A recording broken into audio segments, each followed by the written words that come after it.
possibilità di aprire solo all'aperto a causa del maltempo, in pochissimi l'hanno fatto. A Treviso prima partenza per il natatorium, ma il comparto in ginocchio assieme a quello delle palestre. Lunedì nuova manifestazione. I volontari attivi nei Vax Point della Marca fanno risparmiare alle casse pubbliche 250.000 euro al mese, migliaia le ore donate. L'analisi dell'ente provincia. Da gennaio 564 automobilisti sanzionati perché si trovavano in giro durante il coprifuoco senza motivazioni valide. Il bilancio delle volanti della questura. Il giorno dopo la violenta grandinata nella Marca si contano i danni sui colli del Prosecco colpiti dalla furia del maltempo. I sindaci, un periodo da incubo per i produttori. E nella tempesta di gradine che ieri ha interessato anche Castelfranco, una studentessa quindicenne si è trovata in difficoltà a tornare a casa. A riaccompagnarla gli agenti della polizia locale. Operazione antidroga dei carabinieri di Castelfranco che hanno arrestato 3 giovani. In casa trovato un vero market delle sostanze stupefacenti. Domani festa dell'Ascenso a Venezia, appuntamento da non perdere su Antena 3 con una doppia diretta alle 10.30 la cerimonia Sposalizio del Mare, alle 11 la messa del Patriarca Moraglia dalla chiesa di San Nicolò al Lido. Buonasera, ben ritrovati con le notizie da Treviso e provincia. Fateci riaprire, è l'ultimo appello di piscine e palestre in vista della cabina di regia fissata per lunedì. A sostenerle anche la Regione nel giorno in cui potevano riaprire le vasche all'aperto. Poche lo hanno fatto in Veneto, tra queste il natatorium di Treviso. Dopo tutto questo tempo, questo stop, avrei preferito ci fosse anche altra gente, ma purtroppo. Roberta è tra le primissime a tornare in piscina. Ogni bracciata è un piccolo passo verso quella normalità che gli oltre 100 impianti natatori della regione cercano e invocano da mesi. Con la giornata di oggi le piscine all'aperto potevano riaprire i battenti, ma in poche lo hanno fatto in Veneto, complici le temperature ancora basse. Tra queste il natatorium di Treviso, che può contare su una vasca sia esterna ma dotata di copertura movibile. Avendo le pareti laterali aperte ma la volta coperta consente di rimanere in un ambiente climatizzato con la temperatura dell'acqua a 29 gradi, avere un minimo di comfort che favorisca la possibilità di svolgere l'attività in acqua. Non a caso per la vicina olimpionica bisognerà attendere ancora qualche giorno. Qui il termometro segna i 17 gradi, ma più in generale c'è attesa per la cabina di regia fissata per lunedì, che dovrà esprimersi su coprifuoco e nuove aperture delle piscine al chiuso in particolare. Proprio per lunedì la Federazione Italiana Nuoto ha indetto una mobilitazione online, già tante le adesioni da tutto il territorio. Abbiamo bisogno di riaprire, abbiamo bisogno di date certe anche per programmare delle attività. Protesta condivisa sui social anche da Federica Pellegrini e da tutti i lavoratori del comparto, migliaia nel solo Veneto. L'importante è essere partiti. Sicuramente, e adesso speriamo in bene, dai. Alla cabina di regia guardano anche le palestre che partiranno il 1° giugno, per alcune forse sarà già troppo tardi. Non bisogna dimenticarsi di quelli che non possono essere ottimisti perché hanno già chiuso. Quindi il mio appello a questo governo è proprio questo, di non dimenticarsi della gente che ha chiuso, di non dimenticarsi della gente che non ha più un euro. E su coprifuoco e riaperture è l'assessore Marcato in visita a Castelfranco Veneto a confermare la linea della regione. Io credo che ormai con i vaccini che insomma stanno andando a ritmo serrato, con la bella stagione che sta avvicinando, con i tanti che sono già immunizzati, insomma io credo che basta, le imprese hanno già pagato uno scotto enorme, via il coprifuoco, ritornare quanto prima alla normalità, perché sì, ne ha bisogno l'economia, ma credo che a questo punto ne abbia più bisogno la nostra testa. Insieme all'assessore Marcato a Castelfranco c'era anche il ministro per le disabilità, la vicentina Erika Stefani, che ha parlato di autonomia come di un processo inarrestabile e ha detto la gestione dell'emergenza sanitaria ha dimostrato una volta di più l'importanza delle regioni. La Stefani poi rispetto alla campagna di vaccinazione ha fatto il punto proprio sull'immunizzazione delle persone disabili. È stato perché abbiamo un sistema regionale nella gestione soprattutto della sanità che siamo riusciti ad arginare l'epidemia. Io non oso pensare cosa sarebbe accaduto se il sistema sanitario fosse stato solo e esclusivamente centrale. Non oso pensare. L'emergenza sanitaria ha dimostrato in maniera indiscutibile il ruolo fondamentale delle regioni. Non si pensi che la pandemia abbia rallentato il processo verso le attribuzioni di maggiori prerogative verso l'autonomia. Quello è un fiume che scorre inarrestabile. Gli argini, dice il ministro della Lega Erika Stefani, sono rotti. Il sistema delle regioni è un sistema, signori, che al di là di quelle che possono essere delle chiacchiere o delle accuse che sono state mosse in modo strumentale nel corso dell'ultimo anno, il sistema regionale ha retto. Credo che ancora oggi che il regionalismo è il modo migliore di rispondere anche a quello che sarà da adesso in poi la ripresa dell'Italia e la ripresa dell'uscita da questa fase di epidemia, perché le regioni possono intervenire in maniera più puntuale, più adeguata al territorio, più circostanziata e tenendo conto delle caratteristiche del territorio. L'omogeneità al basso fa male a questo Stato. Da Castelfranco Veneto, dove ha presenziato in qualità di ministro all'inaugurazione di un appartamento domotico per le persone con disabilità, Stefani ha fatto il punto sulla campagna di vaccinazione di questa categoria di soggetti fragili. In Veneto sono oltre il 72% quelli che hanno ricevuto ad oggi almeno una dose. Abbastanza soddisfatta, è partito il piano vaccinale all'inizio con un po' di difficoltà, tant'è che io stessa sono intervenuta fin da subito della mia nomina con una sollecitazione presso il Ministero della Salute affinché vi sia una corretta priorità della vaccinazione per le persone con disabilità. Di certo ci sono stati dei passaggi un po' complicati, magari all'interno di alcune regioni, per un sistema, ad esempio per l'identificazione della platea. Si è cercato man mano di affrontare i singoli problemi e sotto questo profilo devo ringraziare anche il generale Figliuolo, ha cercato anche lui di intervenire dove c'erano dei problemi.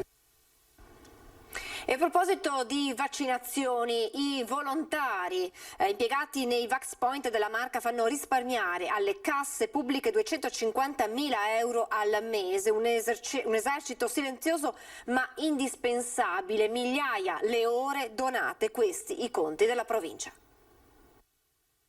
In termini orari solo 250.000 euro solo in provincia di Treviso al mese che risparmiamo. Tanto risparmiano le casse pubbliche dei vari enti della Marca grazie all'opera quotidiana dei volontari che supportano operatori sanitari e forze dell'ordine nei diversi Vax Point del territorio. Soltanto in provincia di Treviso abbiamo impegnati quotidianamente circa 80 volontari di protezione civile. Si avvicendano in 2 turni e coprono le intere 14 ore del punto vaccinale. Un esercito silenzioso e sempre disponibile, confluito in parte da mercoledì scorso nel nuovo hub di Villorba all'ex Maber. Solo lì ogni giorno abbiamo bisogno di 30 volontari della protezione civile, poi c'è Ponte di Piave, Godega, Vidor e Riese. Quindi per un'attività di oltre 14.000 ore al mese di volontari della protezione civile. Attività che prevalentemente è logistica e di accoglienza. È importante questa loro attività essenziale. Dall'inizio del 2021 sono state già 564 le multe inflitte agli automobilisti trevigiani per aver violato il coprifuoco dalle 22 alle 5 imposto per limitare la diffusione del Covid. È uno dei dati più significativi del bilancio dei primi mesi di attività delle volanti della Questura di Treviso, che possono avvalersi da tempo del sistema Mercurio, dispositivo che permette agli agenti una rapida lettura delle targhe anche dei veicoli in movimento in tempo reale. Da gennaio 2020 sono state oltre 31.350 le persone identificate e ben 115.827 i veicoli controllati, la maggior parte dei quali effettuati avvalendosi del nuovo sistema appunto Mercurio, che permette la lettura delle targhe in tempo reale. E il giorno dopo la grandinata si contano i danni sui colli del Prosecco, 35 ettari persi, dicono dalla DOCG.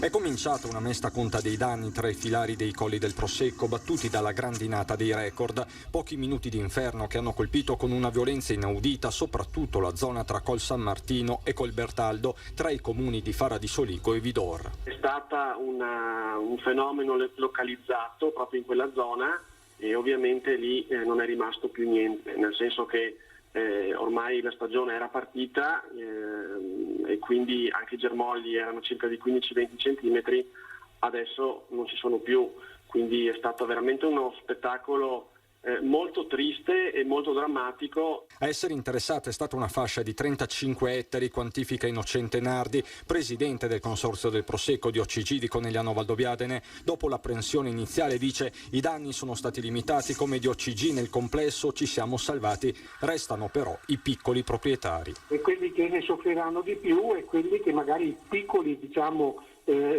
coltivatori, i piccoli agricoltori, quelli che hanno concentrato in quella zona il piccolo appezzamento. I comuni sono attivati per fornire l'assistenza del caso e stanno lavorando a fianco della regione che, su input del presidente Zaia, già nella serata di venerdì ha attivato la procedura di stato di crisi. Mi sono sentito subito con la regione, ho informato anche il presidente Zaia fin da subito che si è attivato per lo stato di crisi, insomma, quindi noi ci siamo, faremo la nostra parte. Sicuramente i viticoltori conteranno i danni in questi giorni e poi potremo capire effettivamente la portata del danno di questa grandine. Le previsioni non hanno messo del caldo prossimo nei prossimi giorni e questo sicuramente va a complicare ancora di più quello che è il danno, diciamo, del clima, del meteo in questo periodo nelle nostre colline.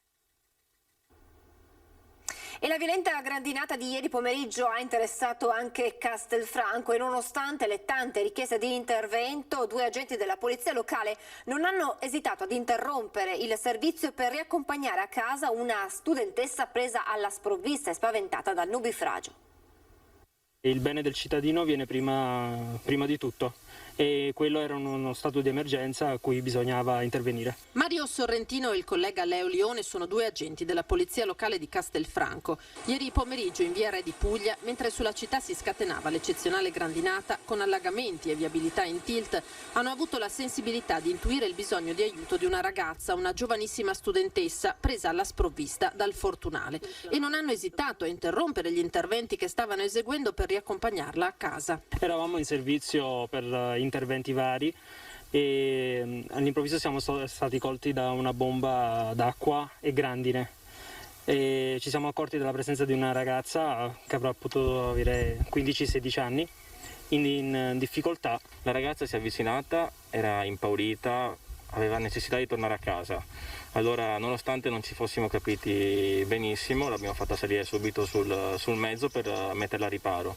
Dopodiché ci ha comunicato l'indirizzo di casa, che era a neanche 1 chilometro dalla nostra posizione, e l'abbiamo semplicemente riaccompagnata. Non è consuetudine far salire dei civili nei mezzi di servizio, ma si trattava di un'emergenza. La mamma della ragazza via social ha ringraziato di cuore i 2 agenti. Quello è un gesto che non ci aspettavamo, però abbiamo apprezzato molto, perché non sempre riceviamo ringraziamenti o comunque apprezzamenti per quelli che sono i nostri compiti e il nostro lavoro. In città oggi non rimangono che tappeti di foglie a terra e piante danneggiate. È stato un evento eccezionale, ha lasciato dei danni anche a Castelfranco Veneto, soprattutto all'agricoltura. Per quel che concerne gli immobili abbiamo visto qualche caso puntuale, un po' di criticità nella viabilità, ma sostanzialmente verso sera tutto era ripristinato. Adesso procederemo alla conta dei danni e se la Regione apre lo stato di crisi ci inseriremo nelle richieste danni. E restiamo a Castelfranco, ma con la cronaca, con un'operazione antidroga dei carabinieri che hanno arrestato 3 giovani. Un bazar della droga in casa, scoperto dai carabinieri della compagnia di Castelfranco nel corso di un'articolata indagine di contrasto alla diffusione di sostanze stupefacenti tra i giovani. I militari dell'Arma hanno arrestato in flagranza del reato di detenzione e coltivazione di droga in concorso 3 trevigiani, 2 uomini e una donna, un 25enne e 2 ventunenni. In una successiva perquisizione domiciliare i militari hanno trovato un variegato campionario di sostanze anche sintetiche. Durante la perquisizione effettuate all'interno dell'abitazione dei 3 indagati sono stati rinvenuti oltre 1,5 etto di marijuana, 40 grammi di hashish, anche 26 pastiglie di ecstasy, oltre a sostanze del tipo chetamina e anfetamina, e inoltre all'interno di 2 serre artigianali costruite dai 2 degli indagati sono state sequestrate 8 piante di cannabis in fase di maturazione. Tutto lo stupefacente è stato posto sotto sequestro. Il 25enne è stato accompagnato presso la sua abitazione in regime di arresti domiciliari, mentre i 2 ventunenni, non sussistendo ulteriori esigenze cautelari, sono stati rimessi in libertà.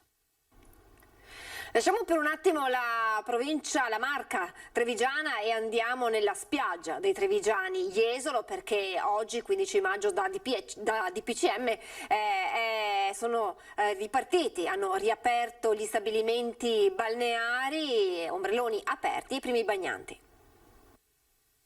Noi siamo pronti, da oggi si può iniziare la balneazione, le spiagge sono attrezzate, ci sono gli ombrelloni con le distanze consentite, stabilimenti balneari tutti ok. La stagione balneare 2021 nelle 10 località della costa veneta è ufficialmente iniziata. Sdraio e ombrelloni aperti, servizio di salvataggio attivo, telefoni negli uffici degli stabilimenti che continuano a suonare per ricevere prenotazioni. La spiaggia di Jesolo torna ad animarsi grazie anche alla bella giornata di sole. Le strutture, forti dell'esperienza dello scorso anno, hanno messo in campo tutte le misure anticontagio previste, a partire dai 12 metri quadri per ogni ombrellone, secondo quanto indicato dall'ordinanza regionale. Le spiagge del Veneto sono un luogo sicuro, sono un luogo assolutamente salubre, dove siamo andati ad intervenire su un nuovo concept per cui maggiori spazi, un potenziamento delle attività di prenotazione per evitare qualsiasi forma di assembramento, la grande attenzione alla pulizia e alla sanificazione. Intanto Jesolo ripropone anche per questa stagione la formula abbronzati o rimborsati per i turisti che arrivano sul litorale, cioè la possibilità di prenotare il proprio posto in spiaggia e di ottenere un rimborso in caso di maltempo. L'obiettivo per quest'anno degli operatori è di ridurre la perdita del 30% registrata nel 2020. Noi pensiamo quest'anno di approcciare una stagione non al 100%, ma per il 2022 non ce ne sarà per nessuno. Siamo convinti di ripartire alla grande e di fare una stagione piena come eravamo abituati a fare. E quest'anno comunque siamo, come diceva prima giustamente Francesco, siamo assolutamente positivi. I segnali sono decisamente buoni. Dopo la cancellazione dell'obbligo di quarantena per chi arriva dai paesi dell'Unione Europea, ora si aspettano nei prossimi giorni ulteriori nuovi provvedimenti a favore della ripartenza del turismo, ad iniziare, spiega il sindaco Zoggia, dalla cancellazione del coprifuoco e consentendo ai pubblici esercizi di ospitare i propri clienti anche all'interno dei locali, perché, evidenzia il primo cittadino, a Jesolo ci sono quasi 200 attività che non possono aprire essendo sprovviste di plateatico. Intanto amministrazione comunale, ULSS e operatori stanno lavorando sul fronte vaccinazioni. Credo che sarà fatto in 1 o 2 settimane a tutti i nostri collaboratori, dipendenti di pubblici esercizi, di ristoranti, di bar, di alberghi, della spiaggia, di poter essere tutti vaccinati quando arrivano, prima di essere assunti. Tanti trevigiani arrivati oggi a Jesolo, ma anche tra i bagnanti, molti giunti da altre province venete e non solo, con la voglia di tornare a respirare la libertà venuta a mancare in questi 15 mesi di pandemia. Poco importa se il clima non è ancora caldo, la voglia di tornare a respirare l'aria di mare, a camminare sulla battigia, a stendersi sulla sabbia o a giocare a racchettoni vince su tutto. Nel giorno dell'apertura degli stabilimenti balneari, la spiaggia riaccoglie i bagnanti, chi vi è arrivato solo per poche ore, chi invece ha deciso di trascorrere a Jesolo un fine settimana di vacanza. Per tutti comunque un assaggio di estate e di libertà. Facciamo una giornata oggi, speriamo di poter goderci quest'estate un po' meglio. Ce n'era veramente bisogno, inverno lungo, tutto quello che è successo, c'è proprio voglia di tornare a fare quello che si faceva una volta, niente di straordinario, cose normali, semplici. Da dove venite? Dal lago di Garda. E avete scelto Jesolo perché?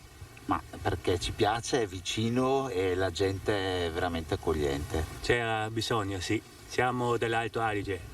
E siete venuti qui? Farete qualche giorno di vacanza? Sì, ieri fino a domani, sì, 2 giorni. Prima uscita al mare, bel tempo, quindi speriamo che duri, che si possa fare qualcosa durante l'estate. Una speranza. Qui in giornata o farete qualche giorno? No, siamo in giornata, sì. Da dove venite? Veniamo da Valdagno, a Vicenza. Ci voleva, era da tanto che non provavamo questa ebbrezza. In giornata qui o state qualche giorno? Tutto il weekend. Da dove arrivate? Da Vicenza. Dopo tanti mesi chiusi in casa ci vuole un po' d'aria e un po' di mare. Era da tantissimo che non venivamo al mare e abbiamo colto l'occasione a fare una giornata così, stare tutti insieme. Da dove arrivate? Noi abitiamo sul lago di Garda, dalla Zise. Adesso ci fermiamo per una breve pausa pubblicitaria, restate con noi. Siamo tornati in diretta e andiamo a Castelfranco con l'inaugurazione di un appartamento che grazie alla domotica permetterà a dei disabili di trascorrere dei fine settimana in cui potranno sentirsi autonomi. Qual è la prima cosa che vorresti fare nell'appartamento? Vorrei fare un bel party invitando tutti gli amici del quartiere e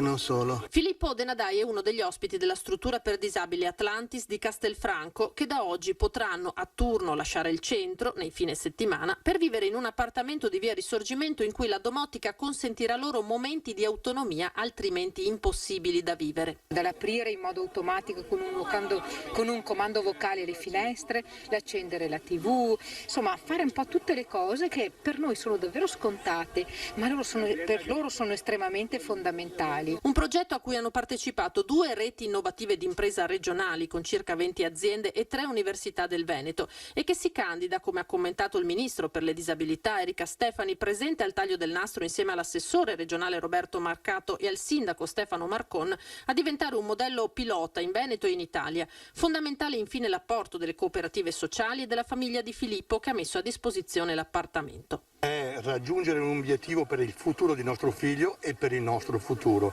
e per la soluzione dei problemi che ormai cominciavano a essere molto pesanti da portare avanti. Effettivamente passando gli anni le forze diminuiscono e ci tocca dire no, non possiamo portarti qua, non riusciamo, non ce la facciamo. Adesso speriamo che con questo progetto i sogni di Filippo e di tanti altri ragazzi possano essere realizzati. Siamo allo sport, basket, sconfitta anche in gara 2 per la De Longhi contro Virtus Bologna nei quarti playoff. Treviso è arrivata ad un passo dall'impresa in trasferta, ora la sfida si sposta al Palaverde da lunedì. La verità è che se stasera fossimo in pullman con l'1-1 non avremmo rubato niente per come sono andate le 2 partite, però questi sono i playoff, sono la prima volta che li giochiamo e bisogna imparare a saperli interpretare. Ancora una volta il traguardo era lì, ma è sfuggito, senza però lo schianto finale come in gara 1 e questo forse brucia ancora di più. Finisce 88-83 con l'impressione di nuovo che sia mancato davvero poco per agguantare quella che sarebbe stata una vittoria preziosissima. Treviso torna da Bologna sotto 2-0 nella serie che la vede esordire ai playoff e con la speranza di poter ribaltare tutto a cominciare da lunedì al Palaverde. Il menù di coach Menetti c'è e si è visto anche in partita. Equilibrato il primo quarto, negativo il secondo, ma la De Longhi nel secondo tempo non ha perso mai di vista l'obiettivo. Sento che abbiamo lottato, abbiamo veramente dato tanto in questa partita. Abbiamo dimostrato di poter competere con loro, se non addirittura di vincere. Nel finale abbiamo forse sbagliato qualche libero di troppo, qualche errore di comunicazione ci ha impedito di arrivare fino in fondo. Troppa ingenuità nel finale e quei tiri liberi mancati a cronometro fermo con gli avversari sopra soltanto di 3. Ecco cosa ha condannato Treviso in un match sembrato ampiamente alla portata. Una squadra giovane con molte inesperienze ma che sta capitalizzando la lezione. Come dire, non è finita qui. Ogni partita per noi è una scalata dell'Everest senza bombole, non è che ricominciamo dall'alto e abbiamo l'ultimo pezzettino da fare, non è che basta il tiro libero di Imbro, no, noi dobbiamo ricominciare da capo, torniamo al campo base e senza le bombole dobbiamo così scalare questa cima per noi incredibile, però ci crediamo. Ed è il momento di aprire la pagina con le notizie da Belluno e provincia.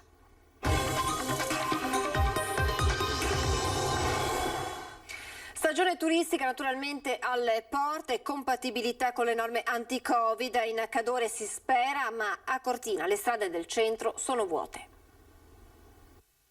Avevano aperto quando non si poteva, ma lo fecero soltanto per una sera e il mezzogiorno successivo. Adesso che la ristorazione all'aperto è consentita, sono attrezzati con un tendone dove possono ospitare i clienti perché hanno lo spazio, ma per tanti locali non è così. Non c'è il plateatico e a volte non c'è la possibilità di concederlo. E ce ne parla il sindaco di Cortina. Proseguendo da Vodo di Cadore, dove si trova il locale che fu ribelle e i cui titolari, con ancora sulle spalle il peso della situazione, non se la sentono più di parlare, e andando verso la Perla delle Dolomiti, osserviamo i plateatici dei locali. Quasi nessuno seduto all'aperto. Fa freddo, la pioggia che batte sui tavolini. Le immagini parlano da sole. Il coprifuoco in questo senso quanto pesa? Il coprifuoco pesa molto soprattutto sulla domenica, sul weekend, visto che comunque noi eravamo abituati anche che i nostri clienti, chi era seconda casa, si fermava anche per la cena. Il rientro con le 2 ore molto spesso di traffico non permettono, ovviamente accorciano questa opportunità.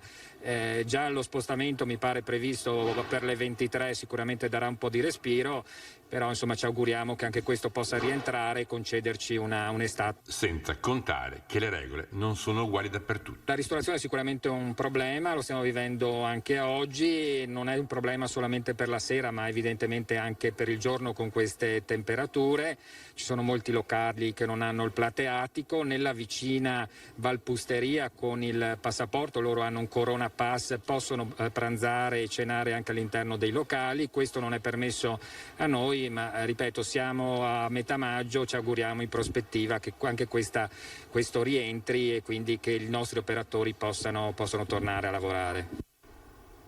Notte di lavoro per i vigili del fuoco di Belluno che sono dovuti intervenire verso l'una per una uscita autonoma di un'autovettura in località Sargnano nel comune di Belluno. L'auto ha colpito e rotto un palo della distribuzione elettrica domestica, messa in sicurezza vettura e sito dell'incidente si è proceduto a rimuovere il palo pericolante. Le operazioni sono terminate intorno alle 3:40 di questa mattina.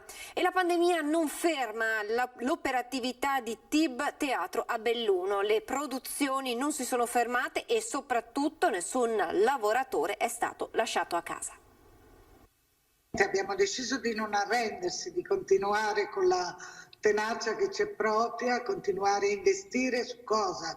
Sul lavoro per perseguire un obiettivo primario che è quello di non mandare a casa nessuno. Continuità lavorativa, investimenti, sacrifici immani. 1 anno e mezzo di pandemia ha bloccato un centinaio di repliche delle produzioni di TIB Teatro a livello nazionale. La stagione di teatro per bambini e ragazzi, ma non l'entusiasmo animato dalla passione che da 30 anni contraddistingue l'impresa teatrale bellunese. E alla fine lo sforzo è stato ripagato. 5 festival nazionali, Bari e Monopoli, Pescara, Milano, Torino e Verona hanno selezionato e scelto le produzioni bellunesi, La nave dolce, Alberto Manzi, Storia di un maestro e Ulisse, che saranno rappresentate fra la fine di maggio e il prossimo settembre. A Belluno si può fare tanto e bisogna soprattutto sentire che il teatro bellunese, le produzioni bellunesi sono in condizioni di assoluta pari dignità con le altre produzioni professionali. Nel frattempo gli altri progetti non si sono fermati, a partire dalla realizzazione della grande sala prove alla Casa delle Arti nell'ex caserma Piave. Sono proseguiti i laboratori gratuiti online e in presenza per ragazzi, insegnanti e famiglie. Sono state programmate le nuove stagioni ed è stato allestito lo spettacolo sulla storia del maestro Manzi, autore della celebre trasmissione Non è mai troppo tardi, scritto da Daniela Nicosia durante il lockdown. Una grande figura. Oggi si dice l'inventore della DAT, ma la DAT cos'è? Se non una risposta a un'emergenza sociale. Allora l'analfabetismo, oggi il Covid. Un'opera nata in un frangente difficile che ha segnato profondamente il comparto dello spettacolo dove nessuno ha mollato.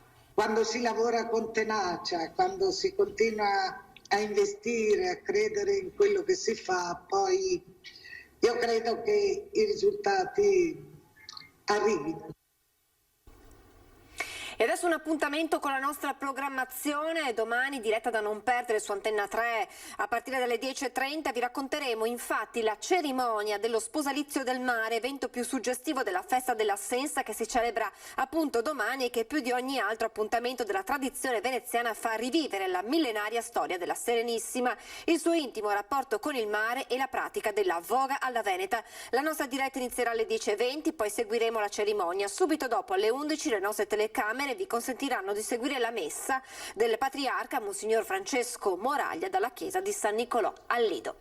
E con questa notizia finisce questa edizione del nostro telegiornale. Vi lascio alle previsioni meteo, vi ringrazio per averci seguito e vi auguro un buon proseguimento di serata.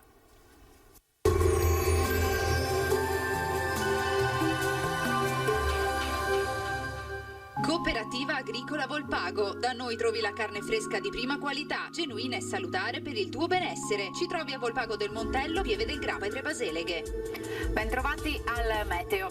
L'alta pressione non riesce a prendere pieno possesso del nostro territorio. Ecco che anche domenica 16 maggio dovremo aspettarci una locale instabilità. Ma vediamo insieme il dettaglio. Sul Veneto sarà una giornata caratterizzata da ampie schiarite soleggiate, alternate però a momenti più nuvolosi. Dal pomeriggio poi sarà alta la probabilità di acquazzoni, specie sui settori montani e pedemontani, con i temporali che localmente potrebbero scendere fin verso la pianura. Temperature in lieve aumento, minime comprese tra 9 e 12 gradi, massime oscillanti invece tra i 16 e i 23 gradi all'incirca. Ci spostiamo ora sul Friuli Venezia Giulia, dove inizialmente avremo più sole, a seguire invece sarà più nuvoloso, anche con occasionali temporali, localmente anche di moderata intensità. Temperature minime tra 12 e 14 gradi, massime sui 17-19 gradi. Infine ci spostiamo sul Trentino Alto Adige, dove la situazione sarà la stessa, qualche pausa asciutta intervallata da isolati rovesci. Temperature minime intorno agli 8-9 gradi, massime infine sui 22 all'incirca. Dal meteo per ora è tutto, vi auguro come sempre un buon proseguimento in compagnia di Antenna 3.